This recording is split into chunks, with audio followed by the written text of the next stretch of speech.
Welcome to the 7th lecture of this course. Today our discussion will be on advanced cache optimization techniques. Over the last few lectures, our discussion was focusing around cache memory, and we have seen some basic optimization techniques by which we could improve the average memory access time. We will continue further in the same line. We will learn yet another 10 optimization techniques that are used to improve the performance of cache memory. That is basically trying to reduce average memory access time. We have seen that average memory access time is defined by hit time plus miss rate into miss penalty. And any of these three components, whether let's say it is a hit time, miss rate or miss penalty, if we try to reduce the value, average memory access time also will get reduced. We have already seen the point that out of these three parameters, no factor can exist by itself. Varying the value of one of this parameter will impact other, either in positive way or in negative way.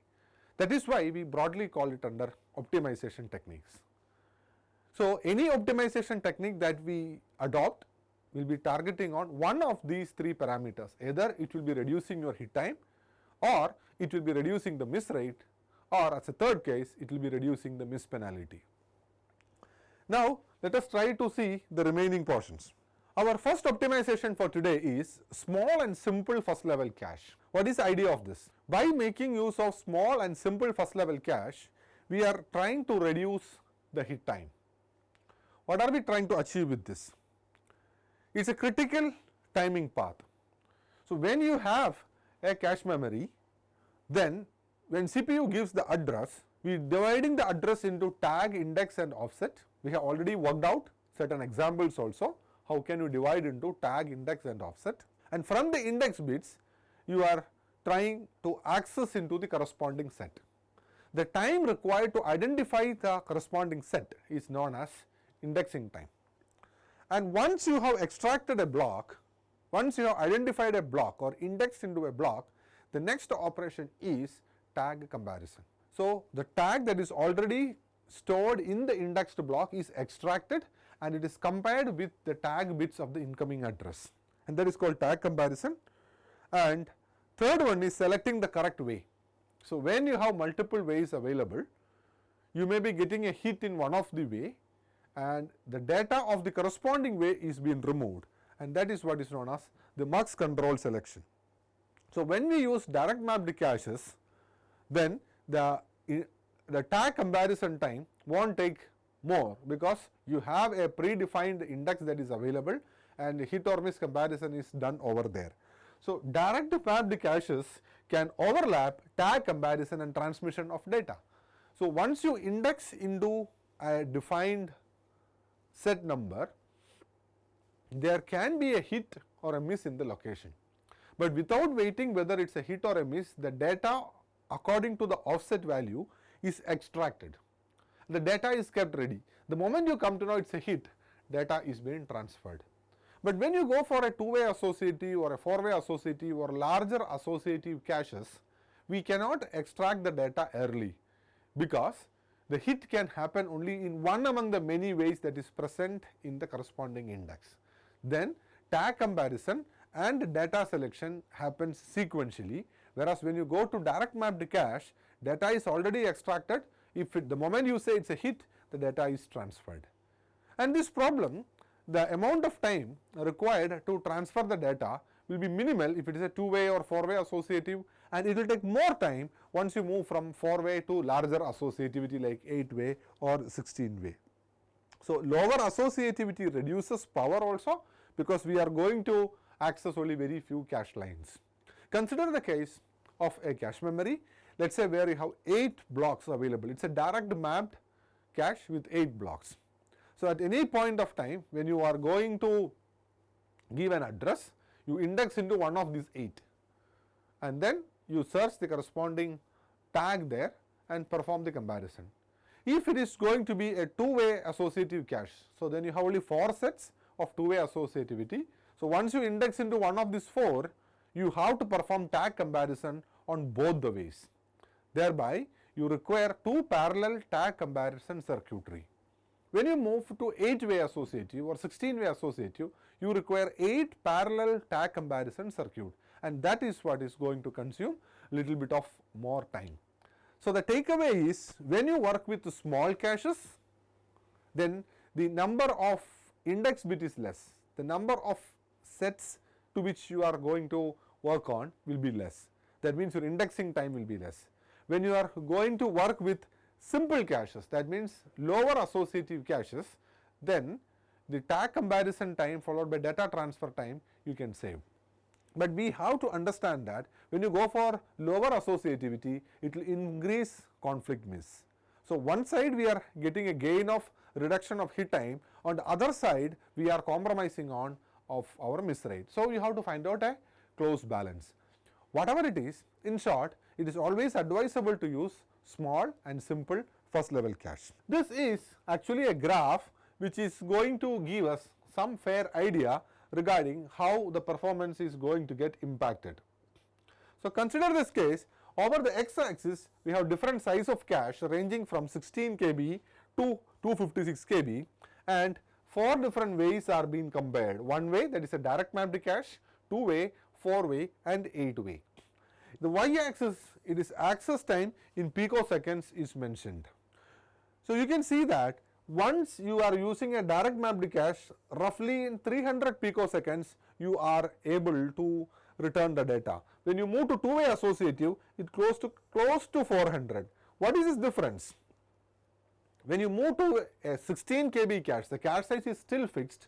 So when you move from direct mapped cache into two-way associative cache, the number of sets are coming down and each set has 2 cache blocks. So the indexing time is less in the case of a two-way associative, but overall access time is taking more, because you can extract the data only after knowing whether it's a hit or not, and hit can happen in one among the two ways. You can see that when you further increase to 4-way associative and when you move to 8-way associative, you can see that the access time is going to have significantly increasing. So this is a clear indication that we are keeping cache size as constant, and then we are reorganizing the number of sets and the number of lines in a given set. You can see that the same trend is continuing in larger caches as well. Now we have already discussed that having small and simple first level cache is always helpful in terms of access time and in terms of energy comparison. This graph shows energy for a read. What is the energy that you are going to dissipate per read operation of various L1 cache size and associativity. So you can see that this is 16 KB cache and you are comparing with various associativity, direct mapped, 2-way, 4-way and 8-way. You can see the amount of energy per read in nanojoules. Roughly you are going to consume 0.05 nanojoules if it is a direct mapped cache, because tag comparison happens only in one of the line. When you have 2 ways, then tag comparison has to happen in 2 parallel tag comparator circuitry, which is going to consume little bit more power. That's why you can see that the power consumption is really going on an upward trend when you move from 2-way to 4-way and higher associative cache. So the takeaway at the end is, keep the cache small so that your indexing time is less, keep the cache simple or lower associative such that your access time will be less, and the same time the energy that is being consumed is also going to be on the lower end. Let us try to understand the next technique. This technique is known as way prediction. Predict the way in a set to reduce the hit time. So it is not always possible to design a cache which is directly mapped. So practical sense, we have set associative caches that is being used, 2-way or 4-way, or even slightly larger one. Now can I get the benefit? See, direct mapped cache has small indexing time, or the hit time will be very less in direct mapped cache, but miss rate will be less in the case of higher associative cache. Can I fuse this? Can I get the merit of a direct mapped cache as well as can I get the benefit of a 4-way associative cache in terms of miss rate? The concept that is brought in is known as way prediction. So assume you have 4 ways. Can I assume it as a direct mapped cache? Can I turn off few of the ways? Let's say from my past statistics, I have collected certain vital information and I know that for a given index, for example set number 4, way 2 is frequently used. The most recently used way in set 4 is way 2.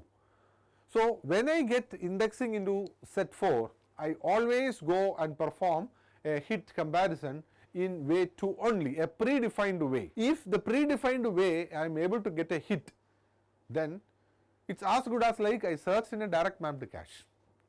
So, the point is, we will consider, even though it is a 4-way associative cache, we will consider it as a direct mapped cache with an emphasis, special emphasis given to one of the ways.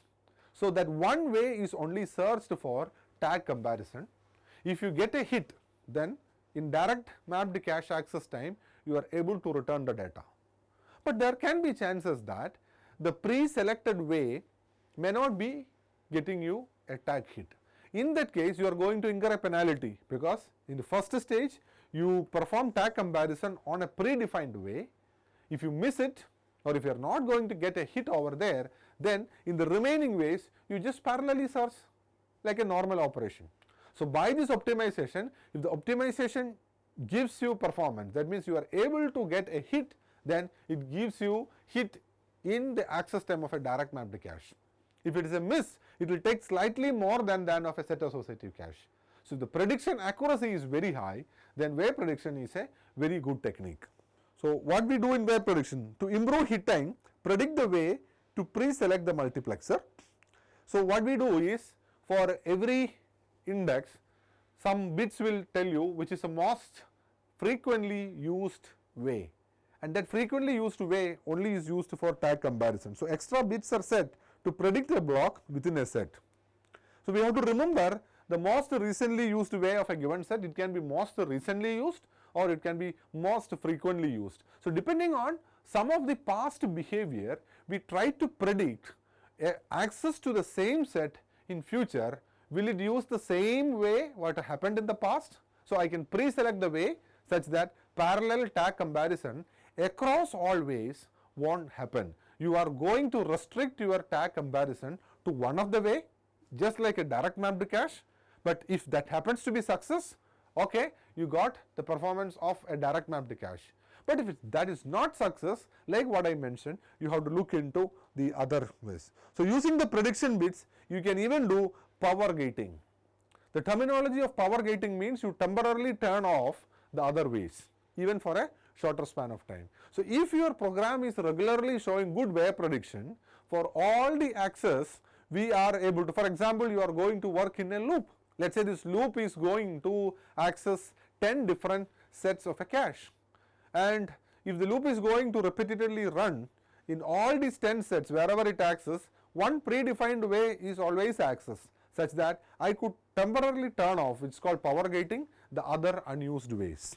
So, way prediction is a technique by which we will get the performance of a direct mapped cache, and at the same time the performance of a set associative cache in terms of a lower miss rate.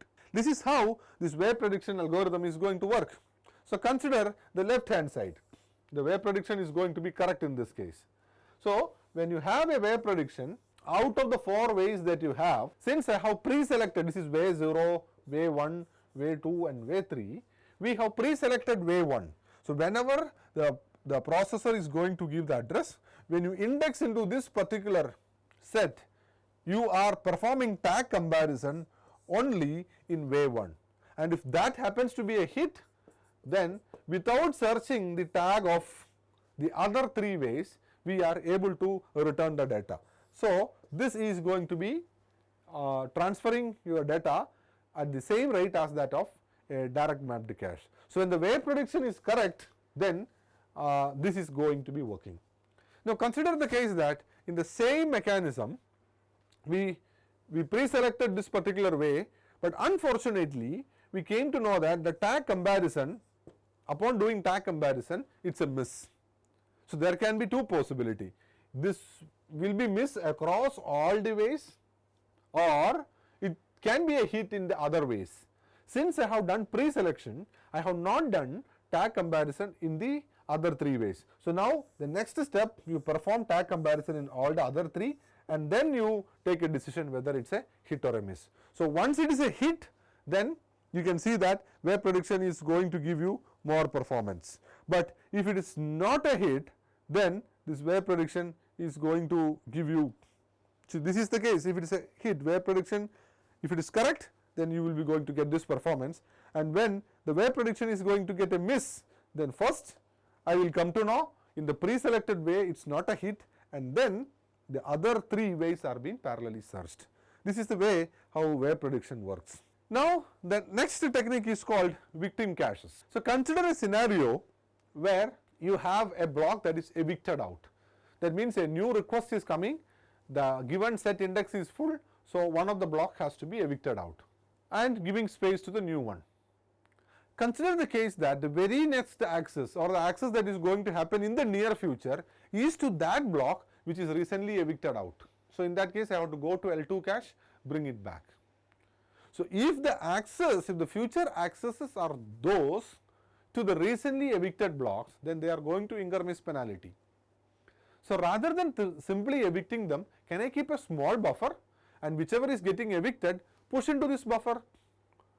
So whenever I encounter a miss in the L1 cache, don't directly go to L2 cache, consult this buffer. There can be a possibility that the recently evicted block will be present in this buffer. If so, you will get a hit from this buffer, and this is known as this victim cache. So victim caches are those which are going to reduce your miss penalty. It's an additional storage near the L1 cache, most recently evicted blocks. So it's very good for thrashing problem in L1 cache. What is thrashing problem? Whenever you evict out, that is going to be needed in the near future. So you bring them in, you are going to evict somebody else, and that is going to be needed in the near future. So if you have victim buffers, it is just like another parallel L1 cache, but it is not stored in terms of indexing principles. Maybe it's a FIFO queue.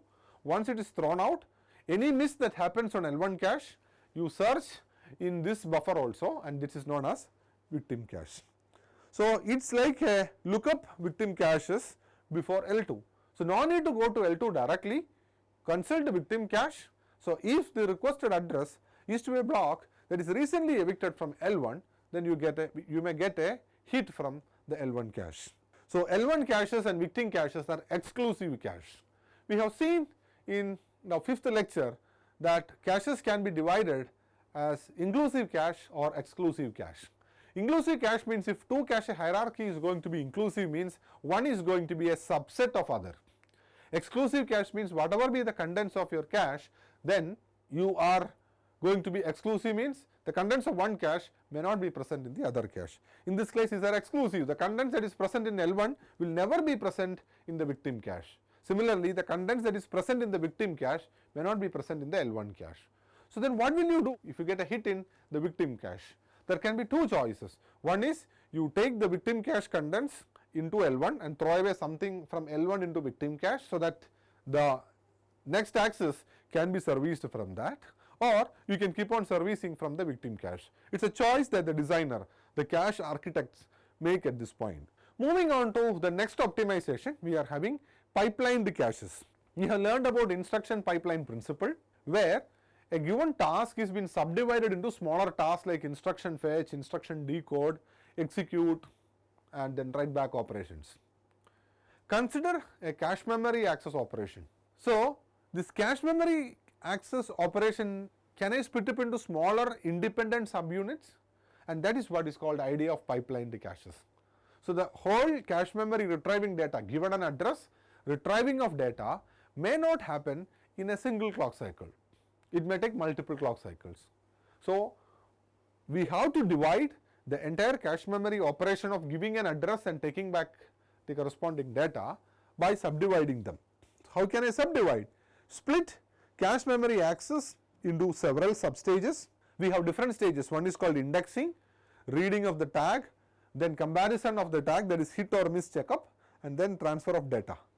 Let's say you are going to take 250 picoseconds for indexing, 250 picoseconds for reading the tag from the indexed location, 250 picoseconds for hit or miss comparison, essentially your stack comparison, and then another 250 nanoseconds or picoseconds for data transfer. So this makes that I can work the whole cache in a pipelined structure of pipeline frequency time of 250 picoseconds. So, in every 250 picoseconds, I can get a new address. Now, this address will be split up into your tag, index and offset. It takes for one 250 picoseconds, let us say one clock cycle to perform indexing. It takes another clock cycle to extract the tag. It takes another clock cycle to perform hit or miss comparison, and one more clock cycle to return the data. So, after giving an address, only at the end of the fourth clock cycle I may be able to return the data. So, pipeline caches will surely will be able to improve your bandwidth. That is one point. Like in Pentium 4, that is Core i7, they are typically using 4 cycles for accessing cache memory. The problem with pipeline cache is you will come to know it is a miss only at a point hit or miss check. So, the moment you come to know it is a miss, already 2 cycles are over, because out of 4 cycles, in the third clock cycle only you will come to know whether it is a miss or not. Once you come to know it is a miss, then only I can take appropriate actions. So, misses will be relatively slow, and this will increase branch miss prediction penalty as well. Now, what do you mean by the concept of branch miss prediction penalty? We have learned that to tackle control hazards, when a control hazard is happening, when you are executing an instruction whose outcome will tell you whether I should fetch the next instruction or I should fetch a distant instruction, a target instruction. So, we are using branch prediction algorithms, and sometimes if the branch prediction happens to be wrong, then it will incur a penalty. So, the later you come to know whether it is a hit or a miss, branch miss prediction also will have its own impact. And this is easier for us to increase associativity, because even if you increase associativity, since it is pipelined cache, newer addresses are coming one after another, and parallelly you are still working on hit or miss comparisons of previously obtained addresses. Next concept is non-blocking cache. Consider a scenario where CPU is going to give an address. This address has to be looked into cache. Let us say it turned out to be a miss. What is the next course of action? We have to facilitate necessary mechanism such that you go into L2 cache and bring the block of data. Transferring of data from L2 cache, lookup of L2. L2 lookup means to know whether it is a hit or a miss, and transferring the data from L2 to L1 will take some amount of time, few clock cycles it will take.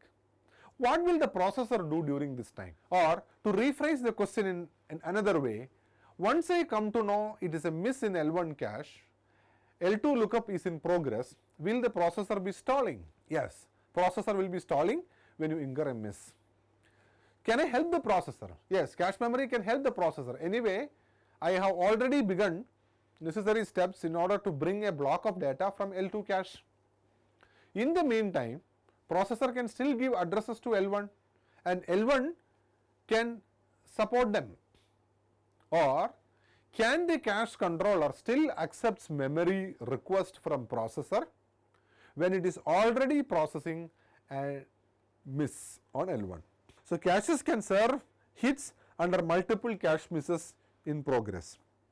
So, one concept that I would like to introduce here is known as hit under a miss.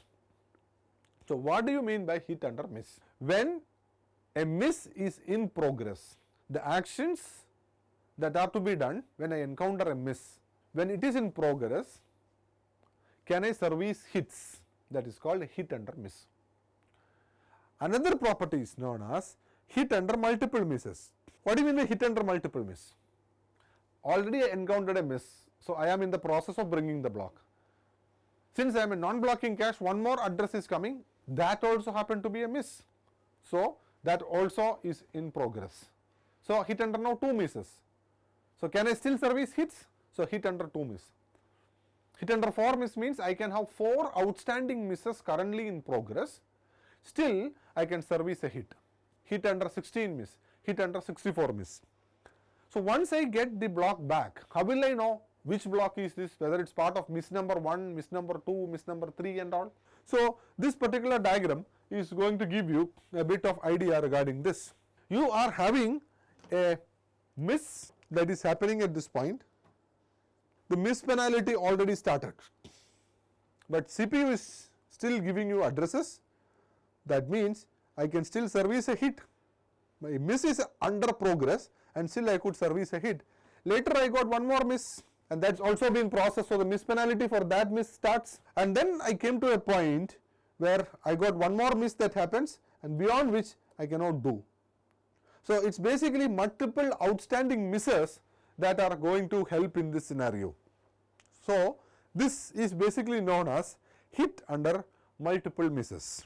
So we typically need an out of order superscalar processor for IPC increase.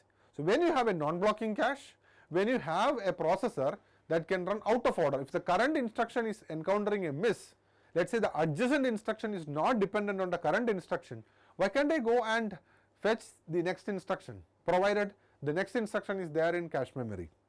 So we require processors. There is an extra feature that the processor should support, that is known as out of order superscalar processors, which can run adjacent instruction if the current instruction is encountering with a miss. So the L2 should actually support it with L1 MSHR. So in order to keep track of which of the misses are currently going to be returned, we need to understand what is the data that is coming from L2, and once the data reaches L1, there is a bookkeeping mechanism, and this bookkeeping mechanism, which is known as MSHS, Miss Service Handling Registers, they actually work it out. So on an L1 miss, you are going to allocate an MSHR entry. So once they request, let's say this is entry number 1. When the reply comes back, I come to know this is the reply for 1. So 1 is been entered and it is been deleted. So MSHR entry 16 means processor can have 16 outstanding misses on this cache controller, or the cache controller will permit 16 outstanding misses. When the 17th request is coming, if it is a miss, it is not allowed. So once you have 16 outstanding misses already in transit, I cannot further accept any more requests. So that's called hit under 16 misses. Now, one of the important feature of L1 cache non-blocking caches is processor can hide L1 miss penalty. Since I am using L1 caches are non-blocking, it reduces the effective miss penalty by overlapping misses. I have my miss number 1 in transit, but processor is not waiting, it is not stalled, it gives the next address. Let's say that's a hit, processor is working 3, 4, 5, 6, many addresses are being returned, they are all hits. Address number 8, it can be miss, but still processor is not stalling, it's in transit because of the MSHR principle, non-blocking cache. So effectively, even though we have latencies for the cache misses, they are not encountered as a stall as far as the processor is concerned. Next optimization is called multi-banked cache. Multi-banked caches are used to increase the cache bandwidth. So rather than considering your cache as a single unit which is kept in one place where processor will come and access, why can't I divide my caches into multiple fragments, segments, and access can be permitted to these segments in parallel. So rather than having single monolithic block, divide the cache into independent banks which will support simultaneous access.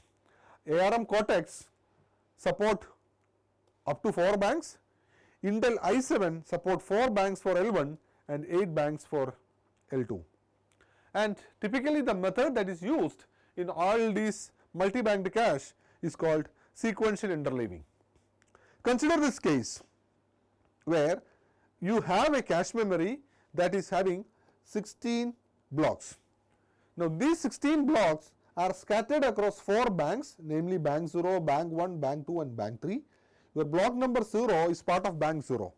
Block number 1, rather than storing in bank 0, it is stored in bank number 1. So 2 is here, 3 is here, again 4 is here, 5, 6, 7 like this. So when we are already processing in bank 0, we know that the adjacent block is not kept in bank 0, it is kept in bank 1. You can do all the pre-work that is required. So once the task in bank 0 is over, I can return data from bank 1, or if I have multiple read-write ports into the cache memory, whenever I am reading bank 0, some blocks in bank 0, I can parallelly read some other blocks from bank 2 or bank 3. This will effectively increase the bandwidth of cache. That is where we are trying to target. The amount of data that flows into the cache during a write operation or the data that flows out of the cache memory can be increased if you use multi-banked caches with multiple read or write ports. So the idea is I can parallelly write into two different locations of my cache memory provided they are in different locations of cache. Now we will try to learn some techniques which will reduce your miss penalty. One such technique is known as early restart technique to reduce miss penalty. We know that once you encounter a miss, we have to go to L2 cache, bring a block of data.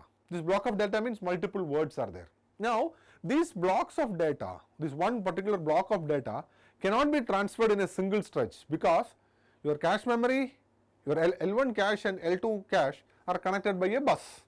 Let's say the bus width is 32 bits. At any point of time only 4 bytes can be transferred together. So if you have a bus which connects L1 and L2 cache by 32 bits, then only 4 bytes can flow from L2 to L1 in single stretch. If the block size happen to be 16 bytes, 16 bytes cannot travel together. Why? Because the bus that connects your L2 cache memory and L1 cache memory can carry only 4 bytes at a time. So you take first 4 bytes, in the next cycle next 4 bytes, again another 4 bytes and then the last 4 bytes. So it requires 4 bus cycles to transfer your entire 16 bytes of data from L2 to L1. Now in the entire time your L1 cache is waiting for this 4 byte chunks to reach your L1. Can I optimize this? This optimization is known as early restart technique. So we do not, your L1 cache controller do not wait for an entire block to be loaded for restarting CPU. So CPU is now stalling. You just assume a case that I cannot go for any other address. So given an address, it's a miss. And cache controller has initiated activities in such a way that your L2 data is going to flow from L2 to L1 in multiple bus cycles. We don't wait for the entire block to reach. Early restart means request words in order. So you assume your word number 1, 2, 3, 4 is coming. So you can assume that one word is what you can carry through the bus. So in the given example, there your block carries 4 words. One word will be coming, second word, third word and fourth word. So all the words are going to come from L2 to L1 in order, word number 1, word number 2, 3 and 4. But what happens is, once the missed word reaches L1 cache, forward it to the processor. So L2 controller is not involved. L2 controller will just return the data in order. L1 controller has to understand word number 1 came, put it inside a part of the block, word number 2 came, again add up into your L1 block. Word number 3, let's say this will be the word that processor has asked for. Directly give it to processor. You put a copy in the L1 cache. Remember, L1 cache block is not full. Still you require one more word to come. This can be illustrated with this diagram. Consider the case there are 4 words that you needed and processor is requesting for the third word. So the word number 1 has brought to the cache, word number 2 has brought, word number 3 has brought. As and when 3 reaches, 3 is forwarded to your CPU. And copying of word number 4 happens in background. So we are not waiting for the entire cache block to be full. In between, in transit, whenever the requested word reaches, you are going to forward them to the processor. That is, processor is going to get the word a little early. Cache block is going to restart the processor. Your cache memory controller is going to restart the processor a bit early. That is what is known as early restart. Yet another variation of this one is known as critical word first. In the same previous example, we require third word of a block. In the case of an early restart mechanism, bring word number 1, 2, 3 is brought, 3 is transferred to CPU, then 4 is brought in background. A bit more better optimization technique is the critical word what CPU wants is being brought first. So request the missed word from the memory first, send it to processor as soon as it arrives, and processor resume while the rest of the block is filled up by the cache. But here L2 cache controller also has to be involved. Normal process is whenever CPU gives the request, if it is a miss, L1 cache controller tells L2 I want this particular block of data. The L2 cache controller will send word by word. in order. But when it comes to critical word first, the processor will tell I want this block. Inside this block, this particular word is of my interest. Send it first. So, word number n is sent first, then followed by the remaining words. So, L1 cache controller should rearrange the words of the block. So, consider this case, you have, let us say, third word is the requested one. So, first I bring 3, followed by the next one 4, it is cyclic. Then I bring 1 and 2. As soon as 3 is brought, it is forwarded to CPU. So, 3 will reach L1 cache first, and then I am forwarding it to the processor, then comes 4, then comes 1 and 2. This is continuing in a cyclic fashion. So, the copying of 4, 1 and 2 is happening in the background. So, this will effectively reduce miss penalty still further. Early restart and critical word first are two techniques which are used to improve the miss penalty. So, we will just summarize whatever is the techniques we have learned today. We were continuing our discussions with optimization principles in cache memory. Small and simple level caches are used to improve the hit time. Lower the hit time, lower will be the average memory access time. Small caches and simple caches will reduce indexing time as well as hit or miss comparison time. The second technique we were trying to use was to use way prediction, predicting the way in which it is happening. From past statistics, we are collecting information about most recently used way and most frequently used way of a given set. And from this, we could find out for a current access whether based on prediction that way can be pre-selected or not. Pre-selected way is been now performing the tag comparison. If it is a hit, you get the benefit of a direct map to cache. If it is a hit, then you go back to the normal process of a set associative cache. The third technique that we learned was about pipelined cache. Rather than considering cache as a single monolithic unit, you divide the cache into sub operations like indexing, tag extraction, hit or miss comparison and data transfer, whereas each one can happen in a clock cycle leading to shorter clock cycle time. Then we learned about multi-banked caches. Rather than considering cache as a single unit, we can divide the cache into multiple banks, where in each bank I can have simultaneous access.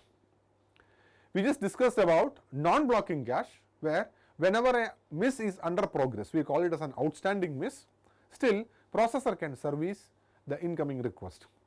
It is called hit under miss and hit under multiple misses. Then we saw two techniques which will reduce miss penalty. The first one is called early restart technique. A block of data is brought as multiple words one after another from your L2 cache to your L1 cache. As and when the requested word reaches the L1 cache controller, it is forwarding it to the processor such that processor can be restart from the stall a bit early. The other technique, which is a slight modification of this, rather than bringing all the words from L2 cache to L1 cache in order, we bring the requested word first and then all others are brought in their sequence. So, these techniques whatever we discussed are trying to improve the optimization of cache, or we are effectively trying to reduce average memory access time.